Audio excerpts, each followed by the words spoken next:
Алекс работал администратором в элитном прибрежном отеле и считал себя профессионалом в своем деле. Он гордился тем, что мог с первого взгляда определить статус человека. Если перед ним был богатый и влиятельный клиент, он проявлял исключительную вежливость, а если человек выглядел скромно, его отношение тут же становилось холодным и пренебрежительным.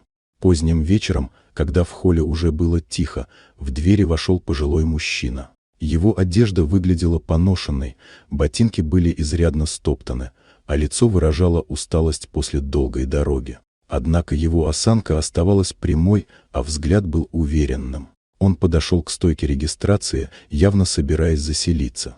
Алекс даже не потрудился заглянуть в систему бронирования. Достаточно было одного взгляда, чтобы сделать вывод, что этот человек здесь лишний. Пренебрежительно скривившись, он с сарказмом произнес: «У вас не хватит денег, чтобы оплатить наш отель».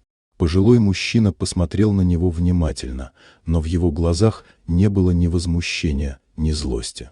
Лишь легкая, почти незаметная улыбка мелькнула на его лице. Он медленно кивнул, словно что-то понял для себя, а затем спокойно развернулся и вышел из здания, не сказав ни слова. На следующее утро в отель прибыл генеральный директор.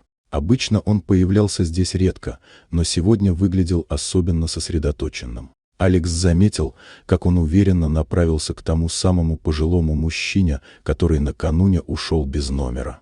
В холле поднялся легкий шум.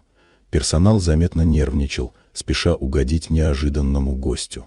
Алекс застыл, наблюдая за этой сценой, пока не услышал, как директор обратился к мужчине с уважением, называя его мистером Уильямсом. К горлу подкатил ком. Имя было знакомым, так звали владельца сети, в которую входил их отель.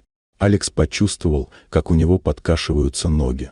Его бросило в жар, и он тут же вспомнил, как уничижительно разговаривал с этим человеком. Владелец обменялся с директором парой фраз, затем медленно повернулся в его сторону. Его взгляд был все таким же спокойным, но теперь в нем читалась безоговорочная решимость. Ошибки прошлого уже нельзя было исправить. Алекс понимал, это его последний день в этом отеле. Вот такая удивительная история.